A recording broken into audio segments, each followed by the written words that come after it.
Trésor, mon chat. Bref. Salut tout le monde, j'espère que vous allez bien.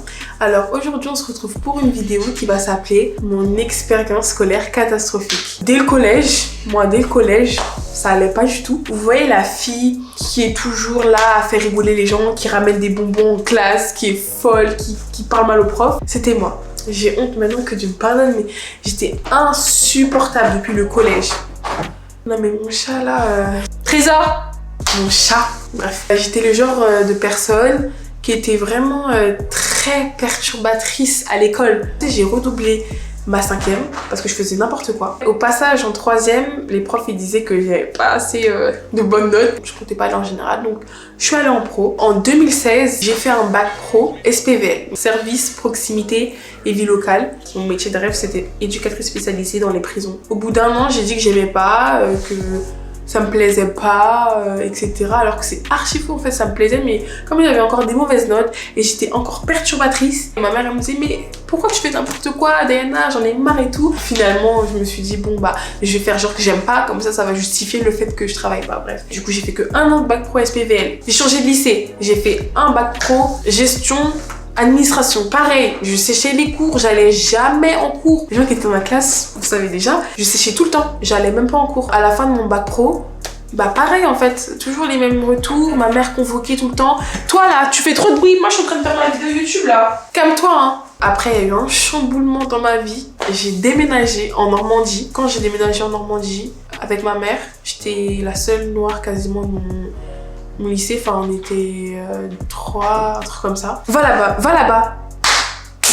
J'étais inscrite, mais comme du coup j'ai fait 3 filières différentes, parce que si vous vous rappelez bien, j'ai fait un bac pro SPVL, j'étais en seconde. Après j'ai fait un bac pro gestion administration, ils m'ont mis en seconde, ils m'ont dit que si je travaillais bien j'allais passer en première, mais je faisais n'importe quoi. Du coup j'étais toujours en seconde et après je suis passée en première à SSP. Ils ont été gentils de me passer en première, j'avais même pas les capacités vu que j'avais fait 2 secondes. Aucun rapport. À SSP c'est pour travailler dans tout ce qui est personnes âgées et tout, être soignante, et c'est vraiment quelque chose que j'aime pas du tout. Enfin, c'était une ville un peu paumée, j'allais même pas en cours, je faisais n'importe quoi. Enfin, ma mère elle était vraiment désespérée. Voilà, par rapport au lycée, ça c'est mon parcours. Finalement j'ai pas eu mon bac à SSP vu que j'ai arrêté 2-3 mois avant l'examen déjà pour le BEP, donc bref. J'ai fait 3 bacs différents. Finalement j'ai même pas eu un bac. Je me suis inscrite dans une alternance. Ils m'ont accepté, Dieu merci, ils m'avaient accepté pour faire un BTS alors que j'avais même pas le bac. Ils m'ont accepté pour faire un BTS. Pour ceux qui connaissent le 115, c'est des hôtels d'urgence en fait, pour les personnes qui sont sans abri, etc. Enfin, c'était une alternance du coup. En gros, c'était un BTS, mais c'était pour faire assistante sociale, etc. Pendant une semaine, j'y étais. C'était tellement loin. Conflans-Sainte-Honorine, c'était pas possible, enfin c'était vraiment pas possible. Mais je voulais vraiment reprendre l'école, mais c'était trop loin pour moi. Du coup bah j'ai laissé. Après j'ai recommencé à travailler. Et un jour j'étais sur internet et etc. Et je regardais les formations, tout ça. J'ai trouvé une formation que j'ai faite. La formation c'était une formation pour tout ce qui était ordinateur, etc. C'était un peu de la gestion. Il y avait un peu d'immobilier, etc. Et ça a commencé à m'intéresser. J'ai jamais été intéressée par l'immobilier. Et puis vous voyez mon parcours scolaire il était vraiment catastrophique. Donc moi je me suis dit bon ben dans tous les cas, t'es nul. Qu'est-ce que tu vas faire comme métier qui va t'accepter, qui va te prendre? Ma mère, elle me disait, oui, mais Diana, mais t'es pas nulle, etc. Continue, fonce, tu vas finir par avoir ton diplôme et tout. Et j'ai fait, je l'ai eu. Après, pendant que j'étais auto-entrepreneuse, je me suis dit, t'as pas de diplôme et t'arrives à faire tout ça? Waouh, quelle grâce, merci Seigneur. Si là t'as pas de diplôme, t'arrives à faire ça, si t'as un diplôme, ça sera quoi? On m'a encouragée à reprendre l'école à côté. Je fais un bachelor immobilier actuellement. Bah, mon école, ils m'ont accepté sans bac par la grâce de Dieu. Et j'ai appelé mon école. Oui, hello, bonjour, c'est Madame Destiny Diana et tout. Je suis intéressée, mais j'ai dit tout de suite, hein, j'ai pas de diplôme. Je préfère vous le dire tout de suite, honnête. On va pas tourner autour du bois après quand on va demander d'envoyer les documents. Ils sont papiers.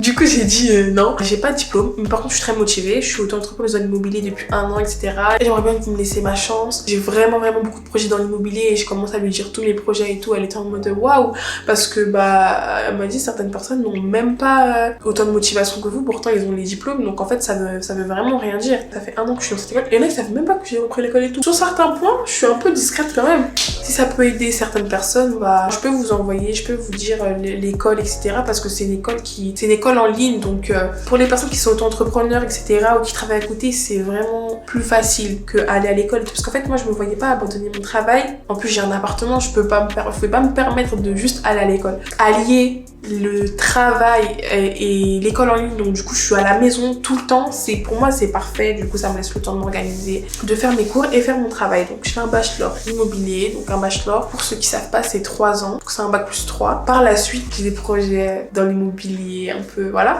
vous verrez dans d'autres vidéos.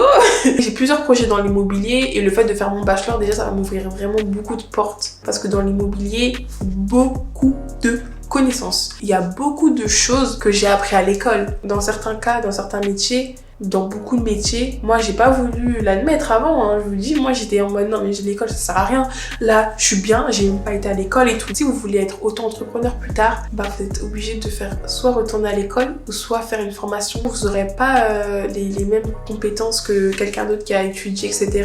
Si vous êtes vraiment pas fait pour aller à l'école, vous aimez pas l'école, vous trouvez ça chiant comme moi, faites des formations de 1 an, etc. qui vont juste vous montrer le métier que vous faites, parce que c'est super important. La théorie, la pratique c'est bien aussi, les deux en fait. En fait, faut pas faire l'un sans l'autre. Faut faire vraiment tout ce qui est théorie, tout ce qui est pratique, comme ça vous allez exceller si Dieu veut. C'est super important. Je reviens vraiment de loin. Ceux qui me connaissent, ils savent très bien. Ma mère a été très patiente, parce que franchement, depuis que je suis au primaire, ça a toujours été comme ça. Et il est vraiment catastrophique. Mes profs, s'ils me voient maintenant, ils vont être en mode et je vous jure, j'étais sacrée, hein, tu vois. J'étais vraiment sacrée.